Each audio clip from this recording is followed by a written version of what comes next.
Hello.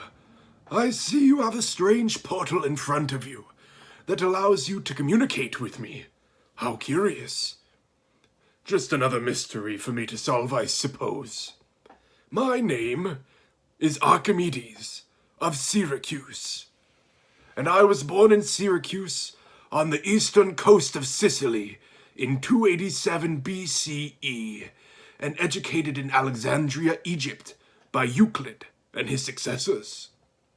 The time of my passing was 212 BCE. One of the three greatest mathematicians of all time. You may have heard of me, or the other two, like Newton and Gauss. I got my love of math from my father, an astronomer named Phidias. I have been called the Wise One, the Master, and the Great Geometer. These nicknames did not come for free. I was said to be consumed with solving math problems, so much so that I often forgot to eat, drink, and even care for my body. I would draw on dust, dirt, or whatever was available. I was even known for drawing on geometric problems on my stomach with olive oil when I had nothing else. I contributed to early physics with the laws of lever and balance, as well as the law of hydrostatics, sometimes known as Archimedes' Principle, or the law of buoyancy, stating that a body immersed in fluid loses weight equal to the weight of the amount of fluid that it displaces. This I discovered by getting into a tub. You see, the king had asked me to prove that his crown was made of pure gold, and I was trying to find out how I could accurately determine this without damaging the crown. As I got in my tub, the water sloshed to the top, and I realized that my weight displaced an equal amount of water's weight. And I realized this principle could be applied to the crown, and I shouted, "Eureka, Eureka!" and I ran naked through the streets. Pi, you might have heard of. It is an irrational number. But I estimated the value of pi to a remarkably close value, using a series of hexagons and shapes with an ever-increasing amount of sides. I went all the way up to 96.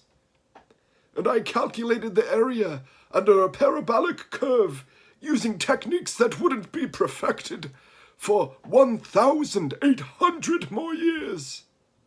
I was nearly 2 millennia ahead of my time, inspiring what would be called the mathematical limit, or a function that approaches a value without getting close, or without exactly hitting it.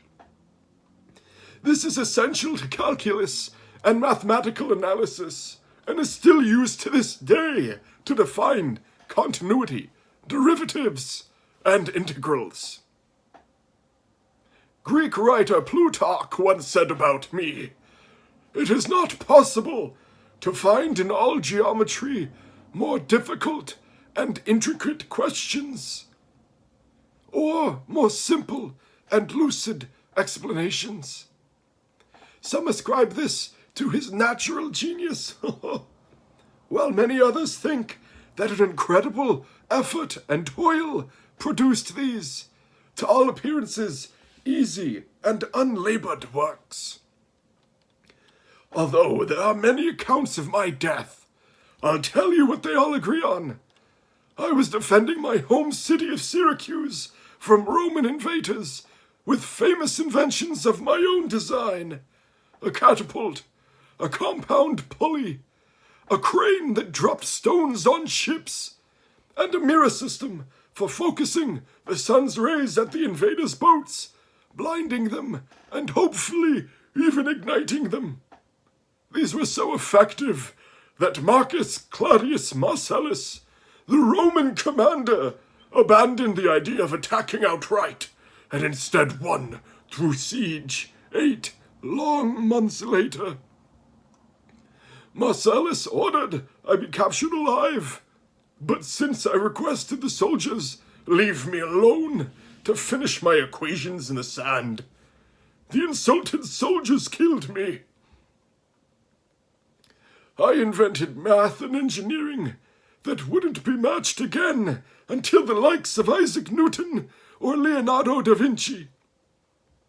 And I've seen that my Archimedes screw, a pump used to move water and sewage, is still used throughout the world. My inventions and concepts laid the groundwork for famous mathematicians and discoverers throughout the Renaissance. Once to my good King Hero, who I served for life, I said, "Give me a long enough lever and a place to stand, and I can move the earth."